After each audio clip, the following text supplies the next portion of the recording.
Have you ever had an auto breakfast taco from Tacodeli? The auto is organic refried black beans, double bacon, avocado, and jack cheese, and I'm convinced it's the best breakfast taco there's ever been. The man that you're going to hear in this conversation runs that company. This is Peter Gaudreau. Peter is the CEO of Tacodeli. He's been there for a little bit over a year. Peter is very well traveled in the bar and restaurant and hospitality space. We spent a lot of time in this conversation talking about his background and what got him into it as a dishwasher at 14 and how he kind of rose up through the ranks to be a GM and then into executive leadership in bigger restaurant groups. He found himself at Tacodeli recently kind of as a dream job and has big plans for the future of the restaurant along with its founders. Both of its founders stayed on board, which I think says a whole lot about where that restaurant is going. Really enjoyed this conversation, really have enjoyed getting to know Peter. This probably won't be the last time that we talk if he's gracious enough to come back in the future, but I hope you'll enjoy this conversation. I sure did. This is Peter Gaudreau.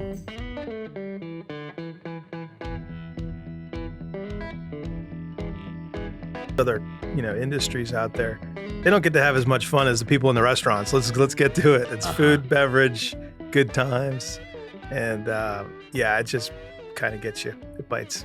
Yeah, people don't go out to eat and have it be like a drab. You're always excited to go have out a bad to experience, and that's what I've made my life's quest to be, is how do you extinguish all those bad experiences that sadly today we have often. Right? Yeah. So in your position as a CEO, when you've worked all of the jobs on the ground, starting from dishwashing and working your way up, the dish room to the boardroom. Yeah, I would imagine it gives you a unique perspective when you're leading a company like Tacodeli, because you're not going to ask somebody to do something you haven't been willing to do yourself and you don't know how hard it is. That's correct. I mean, there's obviously a evolving world of restaurants with technology and all the things that are available today that weren't there 30 years ago. Mm-hmm. But when it comes down to it, having done all those roles for the past 30 years, I'm an operator. There's different, CEOs in the restaurant space, every industry, come from the marketing side or the finance side or the tech side or, fill in the dots. My opinion, restaurants are all operations. So as an operator, as a GM 25 years ago, I think running this company as a GM of a restaurant. How do I make it great for those that choose to come to work with us and those guests that choose to walk through the front door? How do you make it great? Right. And if you're thinking about that, concentrating on that, then it's all about execution and operations. C, execution. E, operations. O. Good point. So I want to get to the Tacodeli experience because that's the most recent. But I want to start back towards the beginning. You said you're from back east. You started in dishwashing. What was your first real, once you've done all of the, I would say, doing jobs in a restaurant, bussing, waiting, all the things, and then you move into general management. Was that sort of the tipping point where you realized, okay, I'm going to make a living doing this forever? Absolutely. New York City, 1997. Gosh, date myself here. General manager, youngest GM in the company, 25 years old. Way over my skis, had no business running this very, very busy, one of the hottest restaurant groups in all of Manhattan. They're one of their flagship restaurants, the See and Be Seen crowd. It was amazing. Is this fine dining? Fine dining, okay. Full service. Where I got my roots was from the dishwasher stage through this point in time in New York, was white tablecloth. I was a fine dining guy. I loved it. Doing the table side, doing the wine, all the good stuff. But I found myself running this restaurant, which was, still to date, one of the highest volume restaurants I've ever actually run one single unit of. Amazing. The corporate office was upstairs, 30 floors. So the founder and owner of the company would come through every morning and drag me around by my nose, show me the restaurant business firsthand with a fire hose. Baptism by fire. Absolutely. Yeah. So that restaurant really catapulted my career, my passion for the hospitality space, the experience, and just seeing what could happen when it's right. Yeah. And New York City was the best platform to ever be able to go prove out that this is something you can actually go do. Yeah. It's kind of fine dining mecca in the Oh my States. Yeah. gosh. Oh my gosh. That in San Francisco. Yeah, Yeah. for sure. What is it about? This is a little bit of a left turn, but you have these cities that attract fine dining establishments like what you're talking about, New York, Napa Valley, San Francisco area. I was in Chicago a couple of weeks ago. Chicago is another perfect example. Great. Alinea is on my list of restaurants I've got to Yes. go to. And I've known some chefs that come from that world, from French Laundry and Per Se, and Oh yeah. there's a unique personality archetype that you find in those guys. They're all very detail oriented, is probably a under exaggeration by a long shot. But what is it about Austin in particular that doesn't seem to? Austin hasn't really arrived in the fine dining scene yet. Maybe it has more now than it did 10 years ago, but why is Austin not a place that can tend to keep a fine dining place open? It just doesn't have that shine like some of the big cities have, right? And that's why we love being the local Austin players here. Is it's authentic, it's real, it's Texas. The hospitality is abundant already, and then there's great quality ingredients here, but no one really wants to throw on a jacket here in Austin, Texas, right? And go out to dinner, even on a special night. But man, there are players in town that are just nailing it right now with the Michelin stars coming out and some recognitions there. Great. Yeah, that's pretty new, isn't it? That's Michelin brand new. stars in Austin. Yeah. One of my favorite restaurants downtown, Hestia, is a restaurant I've been going to for years. You got to go if you haven't gone. Hestia. Yeah. I've not heard of that restaurant. Yeah. Fantastic. Go see George. He's a general manager down there. Okay. He'll get you taken care of. But they got like one of the full service fine dining stars for Austin and Texas for that matter. So, Really? yeah, really cool space. Yeah. Right downtown. That's cool. Well, the guy that I know that was in, so his name is Matthew Peters, and he was at French Laundry when he met his now wife, who was a girl I went to high school with, Lauren. And they worked together there. He took a job at Per Se in New York, and then was sort of put up for consideration for Bocuse d'Or, which I guess is like the Food Olympics in Lyon, France every other year. And he was the first American ever to win it. And when that happened, it was like the time in our lives where we were actually talking relatively frequently. And he was trying to decide, okay, when this is done, what do I do next? And he actually chose Austin as a place to go, of all places. Mm-hmm. So it seems like Austin's becoming more and more of a fine dining, a willing fine dining crowd than it used to be. But the point that you made about people not wanting to wear jackets in Austin much of the year, it's a good point. It's like if you go to New York, it's a different feel. If you don't show up with a jacket, you're like, huh. Right. So it is a casual feel. And I think that's what lends itself. Don't get me wrong. Austin's a hotbed for growth, incubating restaurants. You think of all those that have come out in the past, even 15 years, you go, wow, you start stacking it up. And it's mostly that casual dining. Think Chewy's, right? Of course. All the fast casuals, Tacodeli included. Tacodeli. There's a lot that have happened. Things have happened. The guys from Uchi, great operators, have done amazing things. Big growth story. That's more on the fine dining side too, but they've got their fast casual side as well.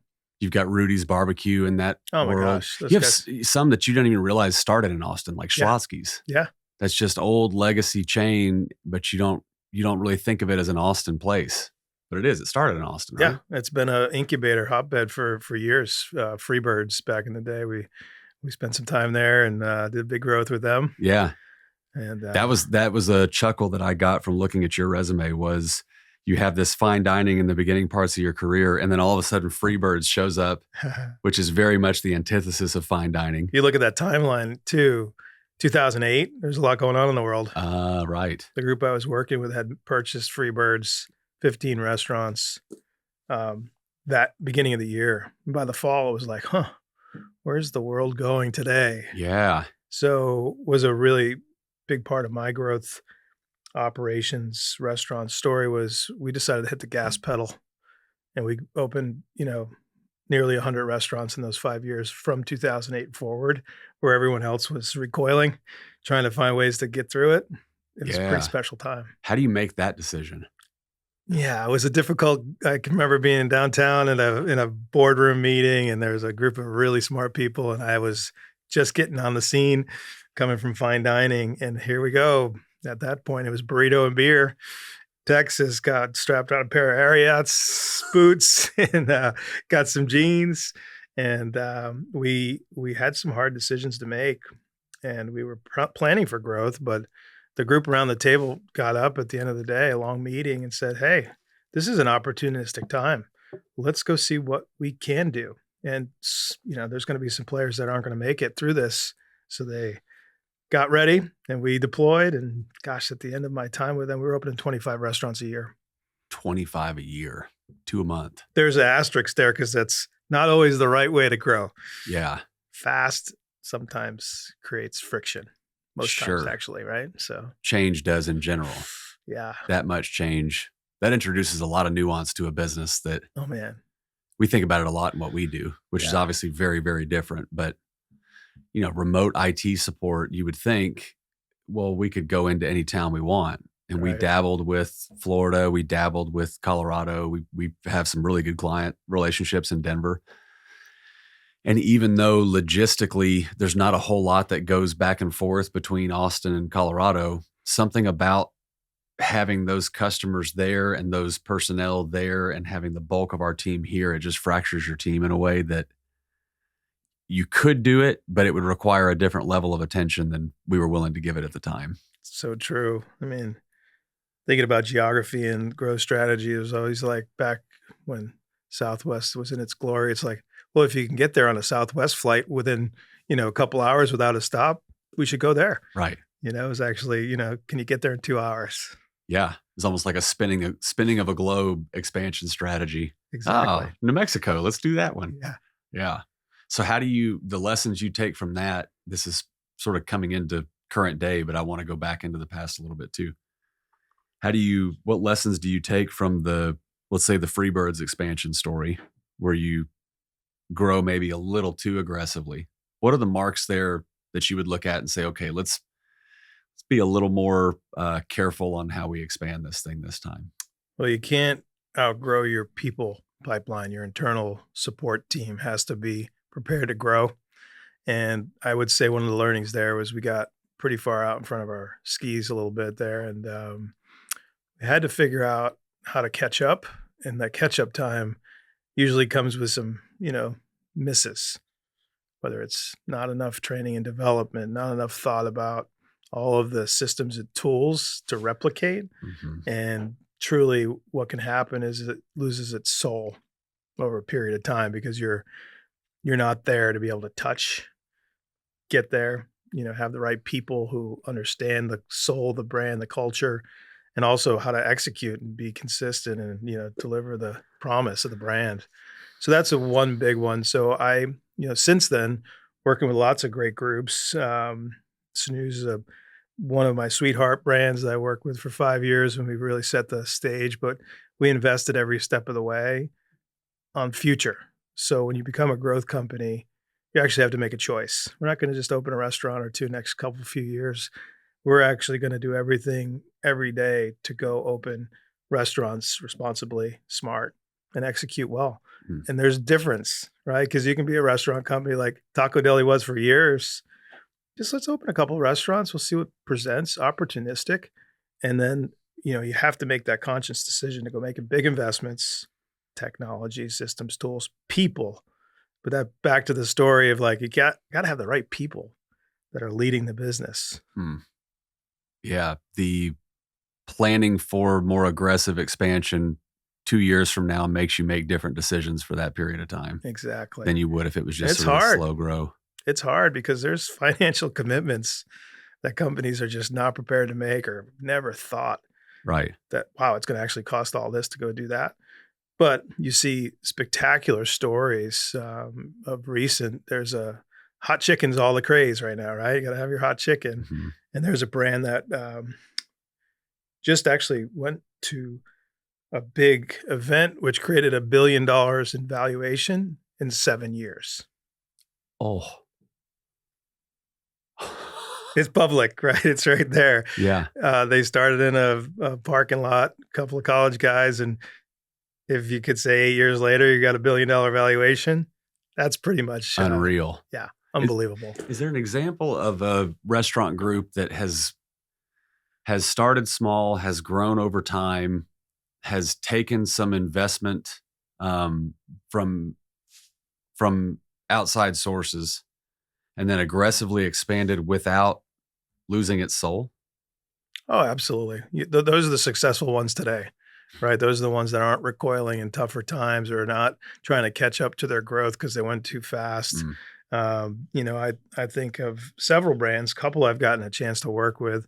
Tacodeli is probably just a little bit adjacent to it because it really hasn't ramped the growth. But I would say over the past couple of years while we've been working together, the investments have been made to now accelerate growth.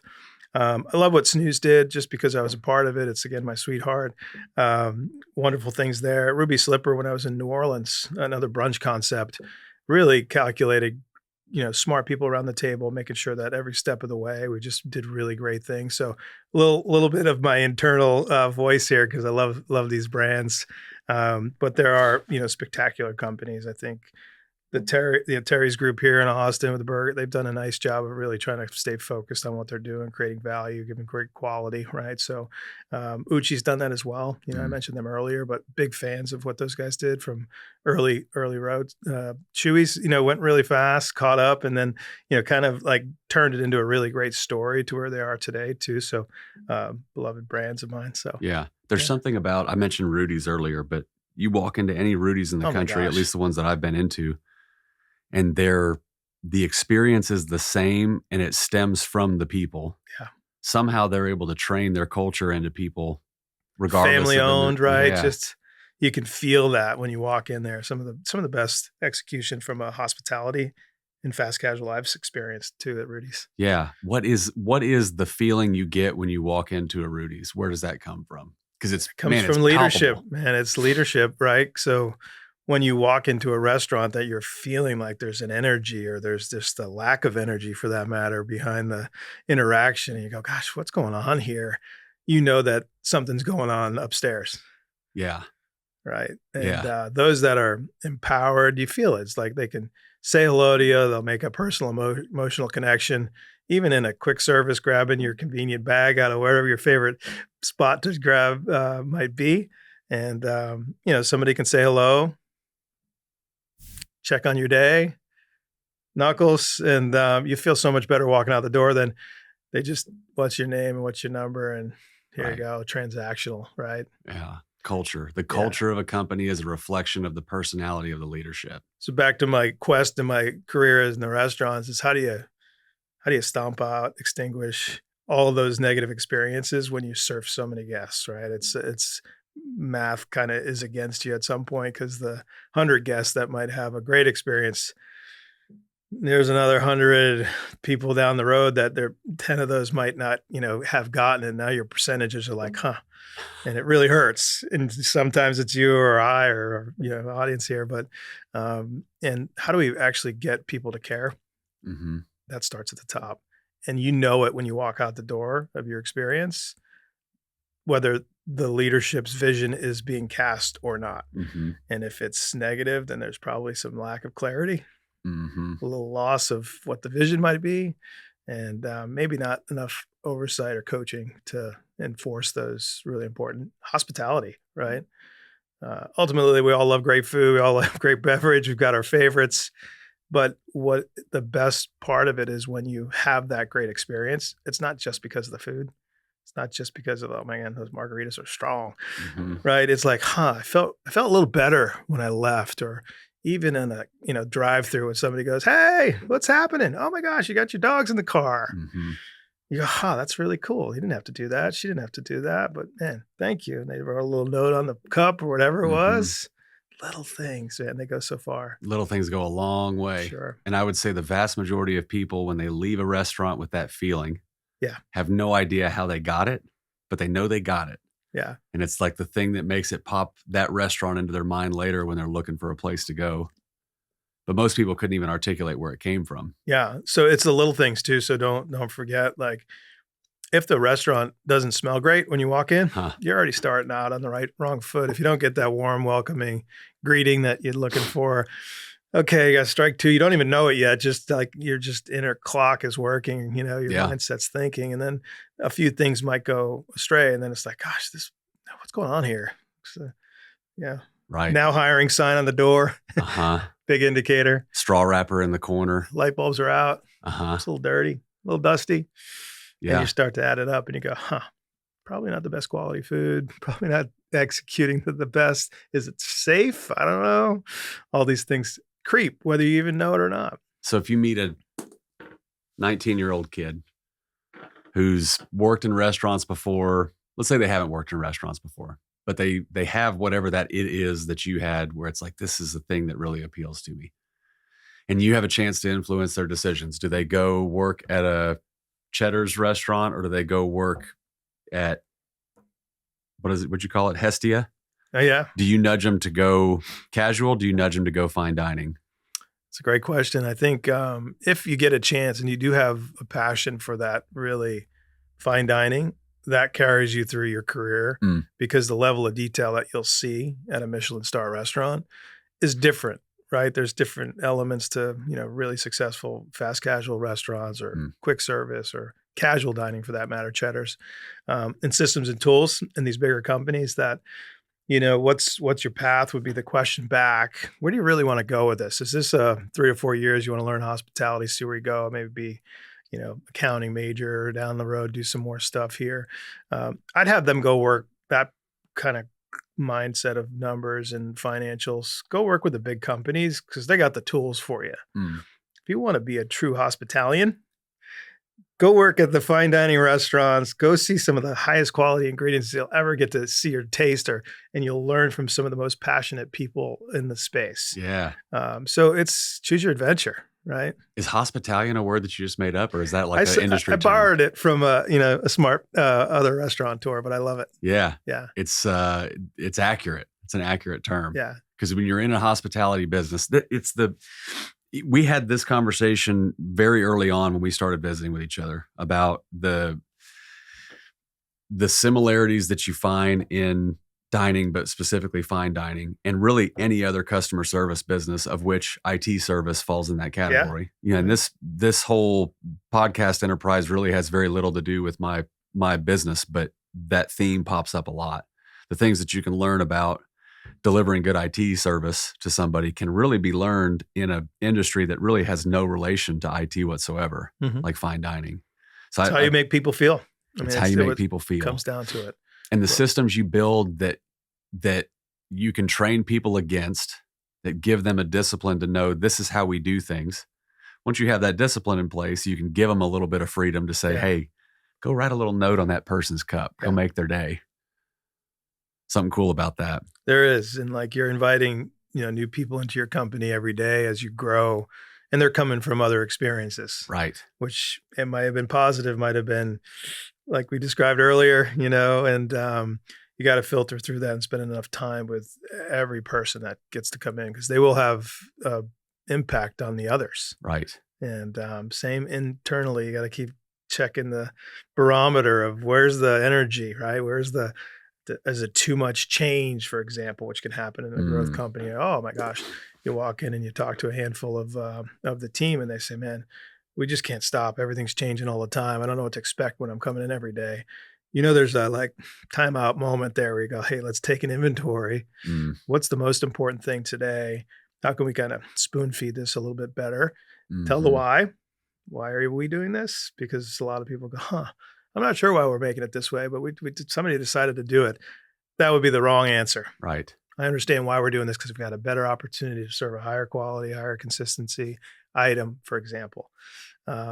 So I think as people get welcomed into new companies, they're bringing their experiences, right? And that's why they get hired a lot of times. But also there's a filter there too, because they got to learn and inculcate them into exactly what it is. And it's great because in growth, you evolve. That's what I love mostly about working with growth companies is the personality, while you stay true to your soul, it's going to take on a shape that isn't what it is today. And as long as you can keep the guardrails up, like you mentioned, it will become better. And that's one of the things working with founders, it's hard to do, right? Carrying the baby of somebody's life's work and you go, gosh, like what are the things that you gotta really block against? And that's one of the things I do when I work with founders is just tell me all those things, right? Let's just take an inventory, put them on the wall, point to them every day. These are non-negotiables. Right. And everybody from the person you just hired, the person that's been there with you for the longest, they need to know that. Yeah. Okay. I want to go into this deeper. Okay. The founder of Tacodeli, what's his name? Roberto Espinosa. Okay. We met Roberto over breakfast early on. When you have an awareness of Tacodeli, or you realize, okay, there may be an opportunity for us to work together. Tell me about the first time you met Roberto. What's the nature of that conversation? How much are you feeling him out versus how much is he feeling you out? How long did it take for you to get to a realization that, okay, yeah, we could actually work together. This could work. Can you tell that story a little bit? Sure. I love to. Like, it's a little unique from the Tacodeli story as part of my journey. But Roberto, I've known of him for, since 2008 when I first moved to Austin, Texas. I was, not directly competing because Tacodeli is uniquely different from Freebirds, for example. Mm-hmm. But I watched them. Of course, you watch the competitive landscape and you listen to those players that you are coming up through the ranks. And Roberto's story is tremendous. He's a chef, right? And he's never, set off to, conquer the world with a restaurant empire.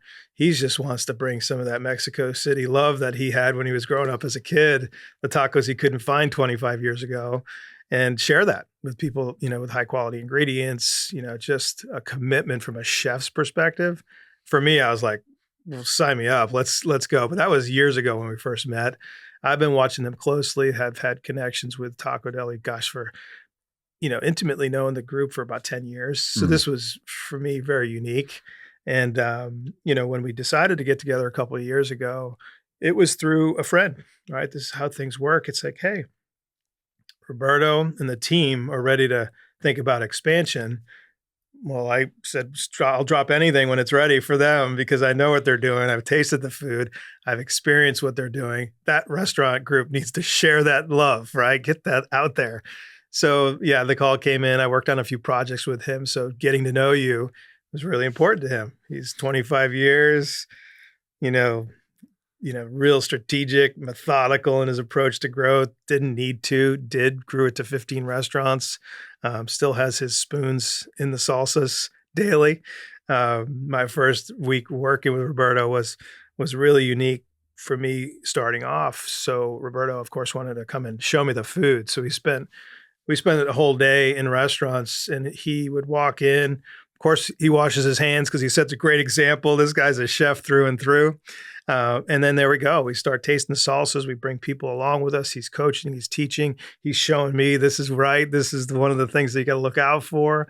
And I went, man, how cool is this in today's day with this wonderful brand that's getting ready to some massive expansion here, that the founder has got his spoons out and he's tasting the salsas. Yeah. So we concluded our time together for that moment. And I had a meeting at one of the other restaurants. So I got in the car, drove down there to meet with someone. And sure enough, Roberto's partner, Eric, is there at the counter talking with the team. Similar story. This is on any random Tuesday, right? So in Austin, Texas, and here we are. So I'm like, oh my gosh, Eric, great to see you here. What's going on? And he's like, oh, this is what I do. And everybody's like, what do you mean? This is Eric. He's here all the time. So I'm like, okay, these guys got it. Eric Hospitality, he's out there. Roberto's got the spoons. They're in the game 25 years later. Mm-hmm. You don't find that here at this stage. There's a lot of folks and that's one of the things that really had me go, well, I'm in the right place, commitment to quality food, passionate operators in the business, and man, a beloved raving fans kind of brand to work with. So maybe a question for Roberto and Eric, but what is it about two guys that have done it for 25 years who didn't need to grow it, but did anyways, did it slow, did it methodically? What was the catalyst for them, you think, to say, okay, let's maybe go mash a gas pedal and see what happens? Is it boredom? Is it opportunity? Not at all. Is it challenge? It's time, right? So I think there's chapters in everyone's careers as you go, right? And certain things for different, if you go 5-year life cycles of a career, right? For me, as you see and mentioned earlier, I've spent, 5 years with a bunch of brands, which is one of the coolest things I could rave about in my career. But, that was on my list of things to talk to you we'll about. talk about that. But I think they look at, if you just look at their 5-year, they'd celebrated 25 years. It was a big year. And it's like, okay, well, we've got something really special here. We've known that for years. Everybody's told us that we should grow. And I think the demand finally got to them and said, okay, let's go share what we can do, and I think that's what led them to go, maybe we're at the point where we need some help, which is a big, big thing to do for owner, operator, founder, is to go, there might be somebody that can help us with this. Yeah. Let's go out and find somebody. So anyway, that's the common thread or through line in that story is the lack of ego. Yeah. The lack of ego that has you 25 years later showing up and talking to your team and sitting there with a spoon dipping salsas is the same thing that would lead you to not have an ego related to expanding the business as CEO, but to know, okay, I got to find somebody. It's not for all. And there's, history I've had where, founders decide to make that move. Okay, we're doing this. And then a year or two later, and they're scratching their head trying to find their significance and what to do. And they're like, wow, things look really good over there. Maybe I'll come back and I can run it, as good, if not better. And it's an interesting life cycle of founders. And there's lots of great books out there that, tell those stories and how folks have had challenges letting go. Yeah. But being humble, I think that's right. And I would describe both Roberto and Eric, and they have a third partner, Scott, who's been, kind of behind the scenes, who for 15 years, right? So these three guys are some of the smartest guys that have basically only ever done restaurant-wise Tacodeli. And the things that they're doing are spectacular, industry leading. I mean, top 15 out of 100 fast casual restaurants recognized a few weeks ago. And a little lost in Texas, Tacodeli that could, right? So it's pretty special. That's cool. Talk about the chapters. You said the concept of chapters of your professional life being 3 to 5 year cycles. And all of your chapters working towards where you are today. Were there any missteps? Were there any misfires where you realize you take a job, you start working there and you realize, okay, there's some misalignment here. You have any regrets in those chapters? I categorize where my sweet spot is, and it wasn't my whole career. I learned this over the years, is I really love this 10 to 50 or 80 restaurant growth period of time. So entrepreneurial. It's so different. If you're less than 10 restaurants, you don't really have the resources yet to get all the things done. So done that too. But I realized that after about 80 restaurants, it's a different deal. And it's not for me. It's more about strategy, finance, meetings, reporting, all the things that take you away from what I would call, if it takes away from the taco, it's probably not for me. If I can go and be in restaurants and work with the GMs where I started, where my true, level set is, then that's where I want to be. And once you get to that stage as a CEO or a C-level player, no matter what you're doing, finance or accounting or marketing or whatever it may be, the bigger you are, the further you away from the plate or the taco or the cocktail. So where I find is the people side. And when I went to Cheddar's, $750 million company, I learned quickly that the role that I thought I was getting into was different than what I was capable of, right? So for me, it was great learning because I learned it's not where I wanted to be. It was a giant company, restaurants, franchise community, 150 restaurants opening, 10 a year. And quickly realized that with my 17 directors and all the reporting structure that I actually probably won't ever get to a restaurant this year. And soon thereafter, I had the best opportunity. So I went from running 150 corporate restaurants, some of the highest volume in the country at that time. Cheddar's is amazing, by the way. Yeah. 2 founders that led that thing, and they're owned by Darden and just a really success story. But I landed with Snooze at 8 restaurants. So from 17 directors to nothing. Yeah. And I was like, okay, I'm home. Here's where I need to be. I can be in every restaurant every day at that point. You felt that going back to eight Snooze. restaurants. Really? Yeah. It was amazing. Huh. And it was so fun during that time. I was there until restaurant 40. I think there's 75 restaurants today. It's just like, wow, all these things that I've learned, I actually can go help this company implement and help them protect such a special brand. Yeah. Where in the big companies, it's like a cruise ship. It's hard to turn. Yeah. Takes a lot of time. Big ship and a small rudder. Small. You got that jet ski that you're just buzzing around the lake, and you're like, oh, I forgot something. I gotta go pick it back up. Yeah. Or, man, that didn't work. Let's go this direction. Yeah. But you really get to be with the people. You get to help develop people. You get to see people grow.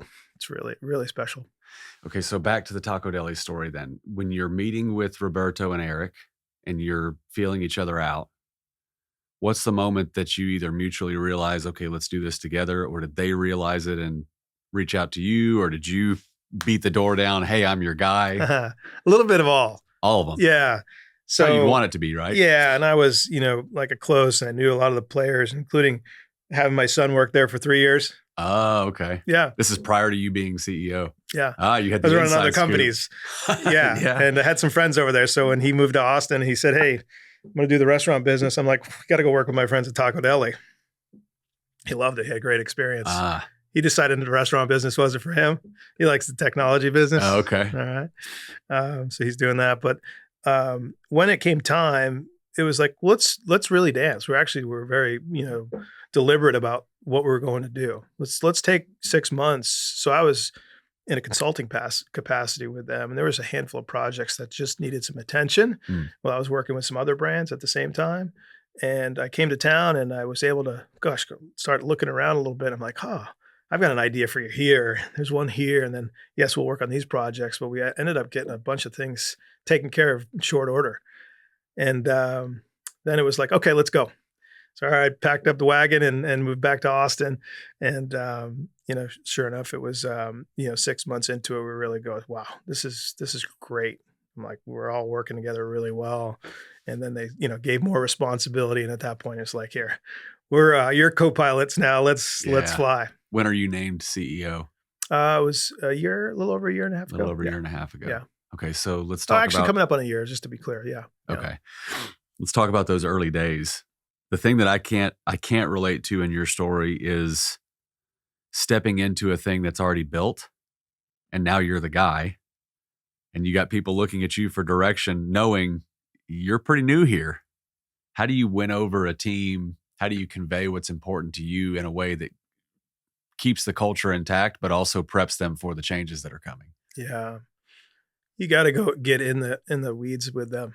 You actually got to go spend time. So actually the first 6 months I was in the restaurants every day, which is, learning how they're prepping, actually would put on an apron and we'd clean the filet mignon in the back, and I'd be talking to the cooks and learning a little bit about their life. And then did that with each department and spent a lot of time with the managers, small group.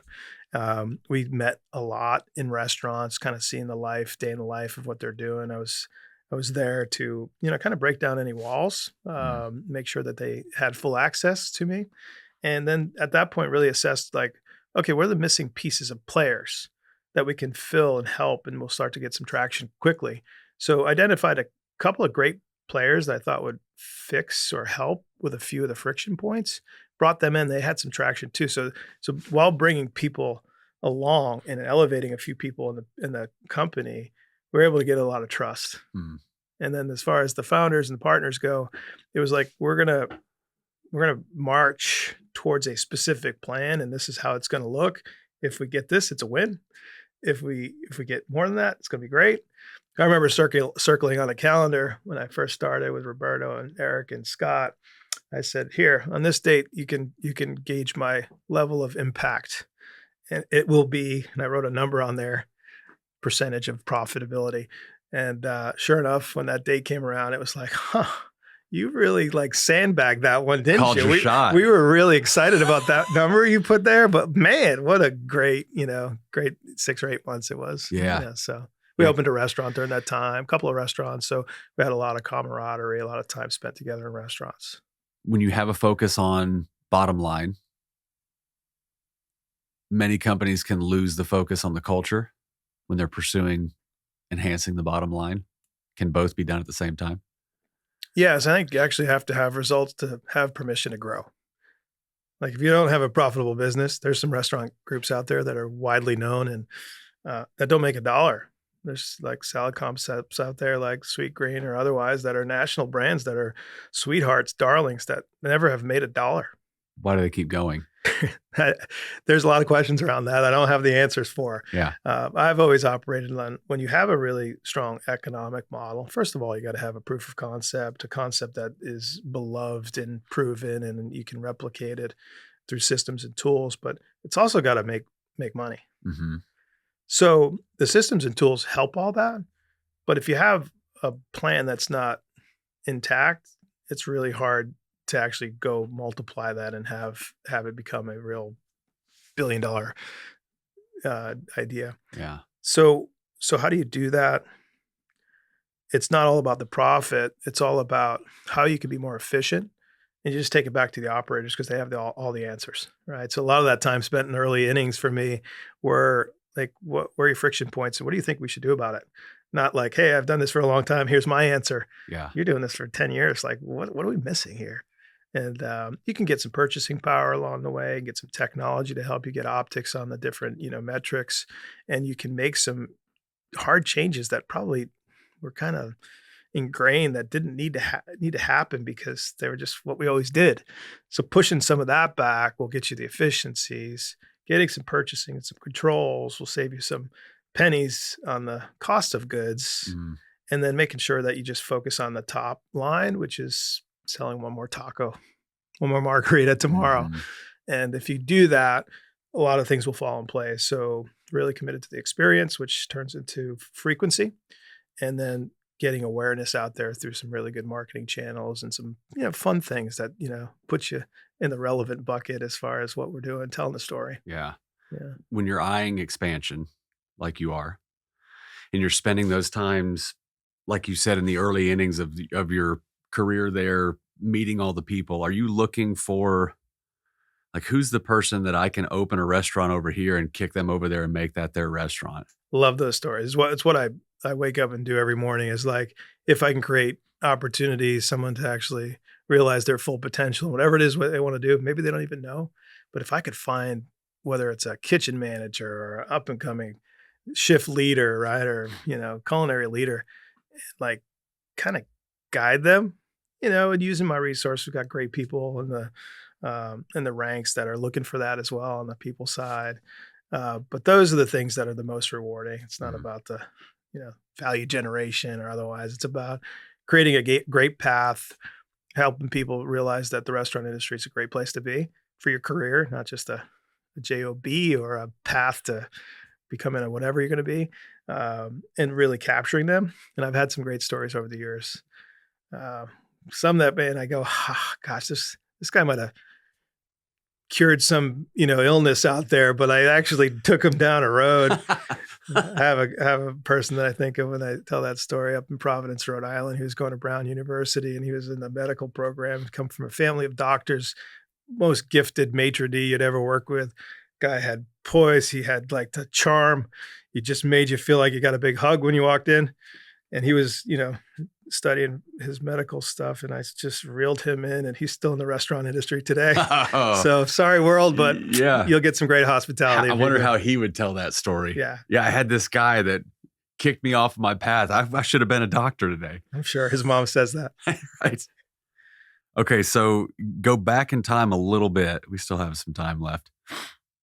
You had mentioned being in the industry in 2008. And then I noticed in your professional history, you had started a job in March of 2020. So you are working in sort of expansion mode in restaurants through two of the most, I would say, rapidly changing kind of cataclysmic shifts in my lifetime. Can you tell a short story about those two times, the similarities, how you choose to invest instead of divest when so many people are panicked? Yeah, I'd say 2008 was a unique time, different for a lot of people. For me, I was just wide-eyed, and opportunistic. I had no real idea what was getting ready to happen. And I was fortunately with a group that just had a clear path. They had the wherewithal to do as they could or would or wanted to. So that was a really unique time for me to be able to, while others were really, really feeling the pain, be with a group that was robust about it. So it was like, what a great learning to, when there's opportunity, go seize that opportunity, right? So that was what my big takeaway was from my 2008 time. Going through the pandemic in 2020, I think it was more of a, like, how do you fight for your life kind of story. I'm like, my whole life's work is now gone. Like like all the value that I've potentially created through some companies that I've worked with and poured my whole career in are potentially over. Like, woke up a couple of mornings like, gosh, probably should have diversified a little bit better. But I ended up in New Orleans, which is one of my favorite cities. I think that, when you think about hospitality and culture and restaurants overall, it's got soul. And I think, New Orleans has got so many great restaurants, from white tablecloth. It's really kind of hospitality where it began, some of those restaurants. But I landed in New Orleans during the pandemic with a really special brand, Ruby Slipper. And they had 15 restaurants at that time. The founders, husband and wife team were amazing. They'd really poured their life's work into the community after Katrina. And man, I just landed. I'm like, gosh, here we are. So it was really special working with them because they had gone through this with a hurricane that took out their city. And man, we just rallied, and it was some of the toughest times, I would say, for sure. Just trying to fight to stay alive and pay the staff and make sure we serve some people in the community. But what came out of that was really incredible. Like talk about grounding yourself and realizing what you can do with scarcity, and just few things really changed I would say the entire industry, right? So it had gotten a little bloated there. A lot of people were growing restaurants pre-pandemic. There was a lot of resources out there. There's a lot of private equity money. There was a lot of go. And when that came, it kind of reset the whole platform. Where forest fire. Man, I opened a restaurant in June of 20 in Nashville. You opened Tennessee. A restaurant in June of 2020? Yeah. So it was ready to open in March. So I got there and I was like, we're not going to open this restaurant. We actually had just opened another one up in Gatlinburg, Tennessee. And that week, we actually shut the world down after that. So that was a really unique time as well. But, when we opened there, I was the opening manager, trainer, and everything. We had 6 people that we could get on a plane that would be willing to travel. We hired about 15 people. Tennessee was one of the first states that got reopened for dining. And man, we were there for the community. And it was like, whether I was cooking or on the line or whatever it is, we did whatever it would take every day. And it kind of gave me a good hard reset about what I love about the business, and reacquainted me to all the things that I really like to do. Yeah. It was really cool. What a perspective that you can work your entire lifetime in food and beverage. Yeah. And easily lose sight of the meaning behind what you're doing until the world is shut down. And now people in the community are looking to what restaurants are actually out there and open and willing to serve the community in that way. I never would have thought about that perspective. Yeah. I was on a plane by myself a few times because no one else was. I've got some great photos of 2020. Like, gosh, I think Empty I was the airplanes. first one on the plane. And there was like 3 other people that got on like the next stop. It was some interesting times, but I do believe that the restaurant industry overall just had this moment where a lot of convenience was introduced, right? Because all of the grab and go and the third party deliveries at that point were really not active, but they had their moment. If you mark the date in 2020 where all those delivery companies exploded, in the full service restaurant, which I was with at the time, we didn't have to go. We didn't do to go.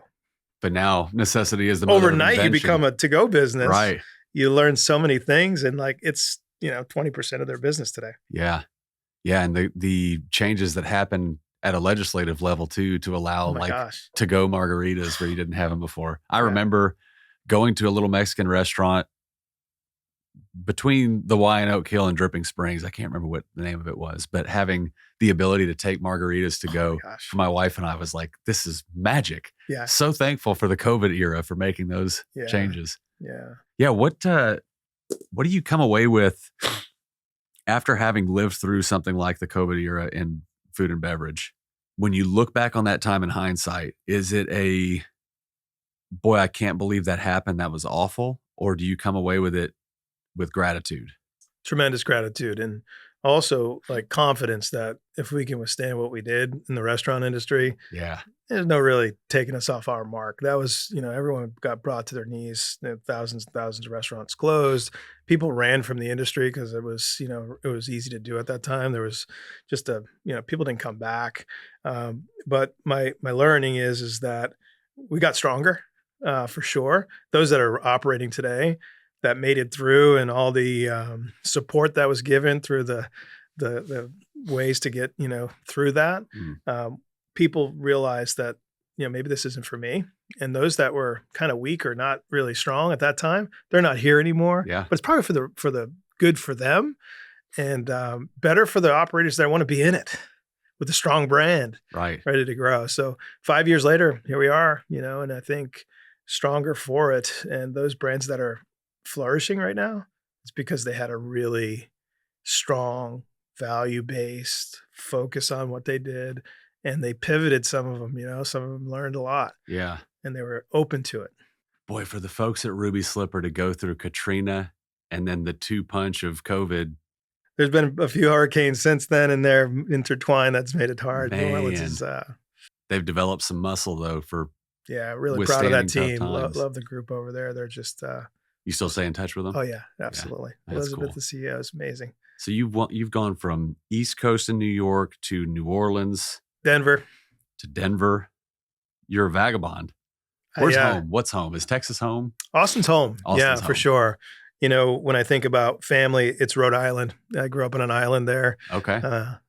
Still a family there? Still have family there. Get up there at least 4 times a year. Really? Love it in the summer. It's a little cold in the winter.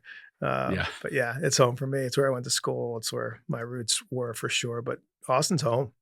Love Denver, love New Orleans. Lived in Dallas for a little while, but Austin's home. Yeah. Peter, there's 10 different things that I would want to ask you here, so they may have to wait for the second visit because we've got about 5 minutes left. But there's a couple things I want to make sure I hit. We've talked about this career trajectory. How many years did you say in hospitality now? In management, 30 plus years. 30 plus years. Yeah. And that doesn't count my dish room years, the 5 or 10 earlier than that. Yeah. So you also raised a family during this time. I have. Talk about work-life balance, although that's a little pithy. Is there such thing as work-life balance when you do what you've done for a career? How has that ebbed and flowed? Like, how do you navigate that? If you're a young person looking to get into what you do for a living, sort of the behind the scenes, what would you call it? Back office, leadership of bar and restaurant. Is it possible to balance work and life during those periods? It's hard.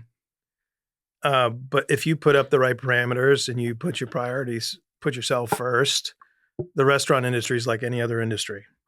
I can tell you when I was 25 years old, my second child was on the way and I was working 75 hours in Manhattan, commuting every day. It was hard. It was really hard. Weekends, holidays, nights.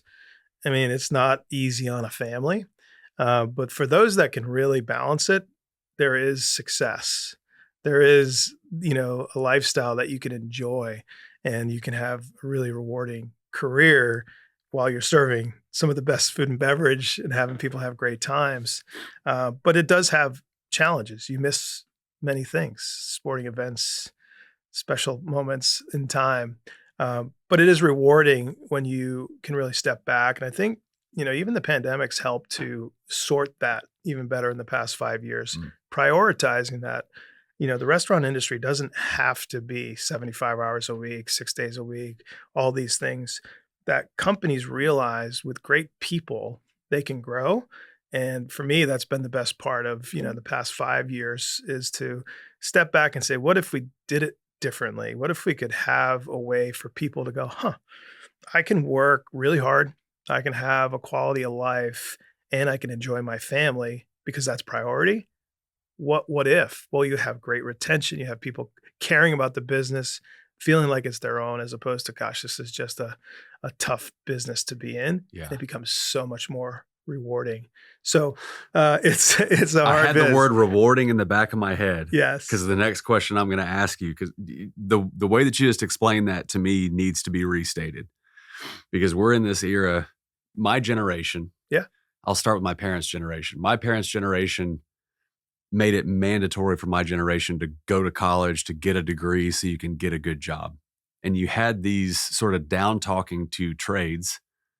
Burger flipper would be Absolutely. sort of a down talking to a trade. I've been told many times when you're going to get a real job. Yeah, but there's rewarding elements to a trade that are not often found in a desk job that you got because you got this piece of paper with your $100,000 in tuition. Yeah. So talk about that for a kid that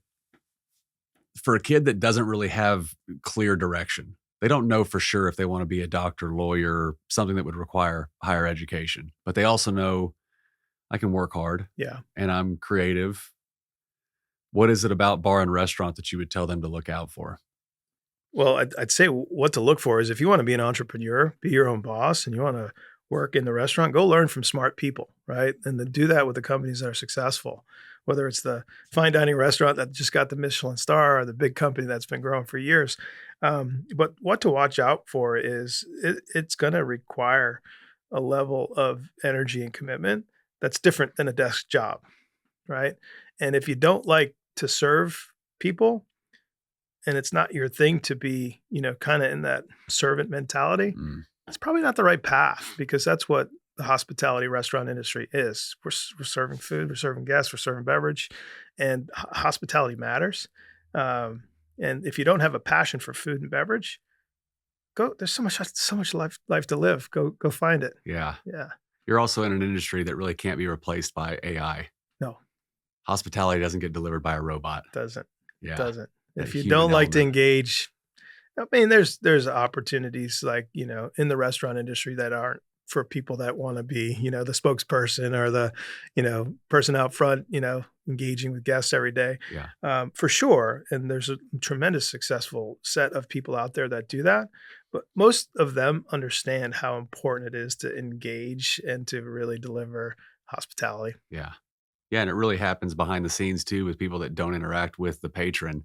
Yeah. It still is part of that feel you get when you walk into a restaurant. So true. Okay. So I have two more questions. You've been doing this for 30 plus years. At some point, you're going to wake up and go, I need to get off the ride. Have you predetermined what the markers are for that? Or is it, I'm going to work until I've got one foot in the grave? Yeah. Look, I've had the opportunity in the past 10 years to take some breaks away from the business. I've taken a year. You had a break between November 13 and June 14 that I saw.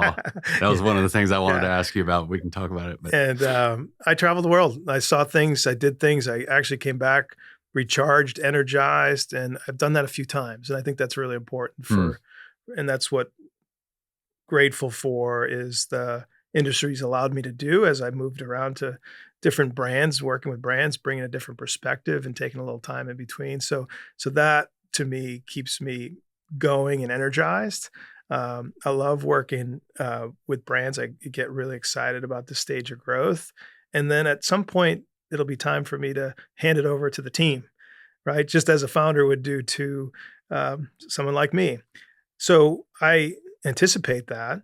And what I'll do is I'll work with other groups, share learnings, advice, run a whatever it is that they choose to do, and continue to be advisors with the brands that I've worked with. That's it's not a clear end game, because I don't think there is an end game for me, because I love, and the restaurants are always there. Yeah. But that's what I would love to do, is to continue to help, companies that are in growth stage work. I'm not a fixer. I'm not going to come in and fix your broken restaurant group, but I can come in and help you really, enjoy the fruits of whatever it could be.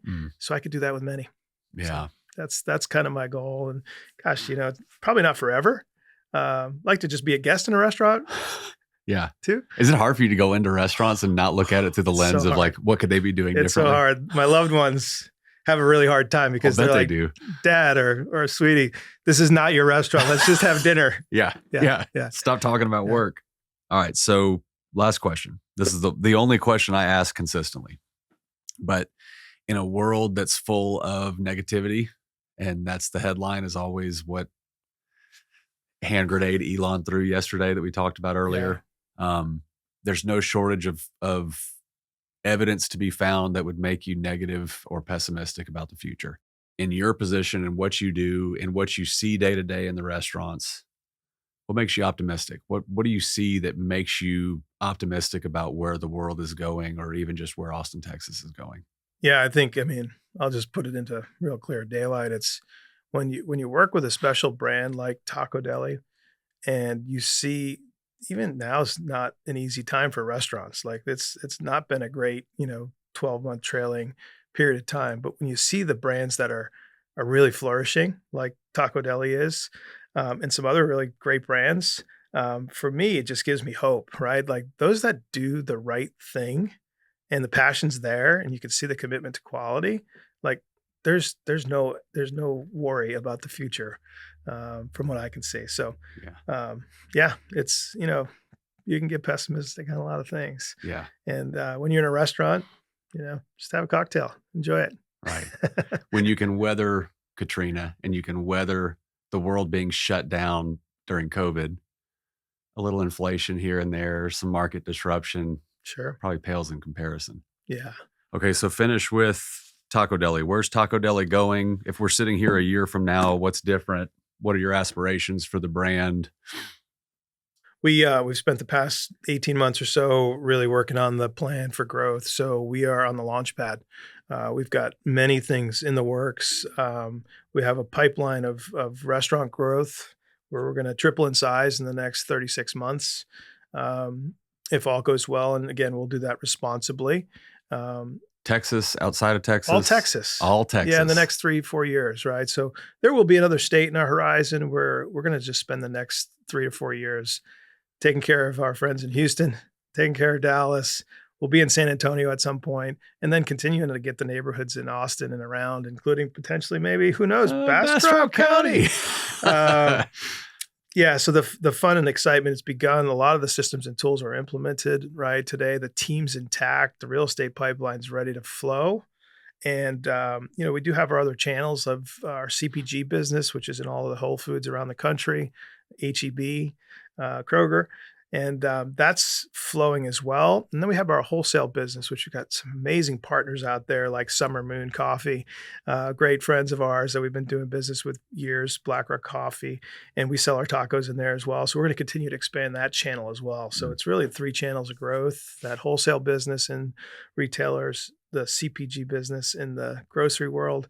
And then, of course, we're going to open a bunch of restaurants, which is our true north. It's what we do, is operate great restaurants. And whether you're just grabbing your bag and heading down to the office or whatever it is for your breakfast taco, or doing a catering, whatever it is, we're going to be there for you. And that's our priority. Yeah. Exciting times ahead. Yeah. This has been fun to visit with you in this context, because I've gotten to know you a little bit through the business relationship. And Tacodeli is one of the interactions we've had where I kind of held my breath up until the point that we were officially working together, because I've been such a fan of Tacodeli for so long. And you just know, like, God, this is one that I want to continue working with, just so I can continue eating their breakfast tacos viciously. So yeah, I've enjoyed getting to know you. I'm impressed, borderline intimidated when I'm in the room with you, because you just have so much experience. And I really appreciate you being willing to share some of that when you really don't have to. So thanks for making time for it. Thanks for having me. It's Appreciate great. it. Appreciate you. Thanks.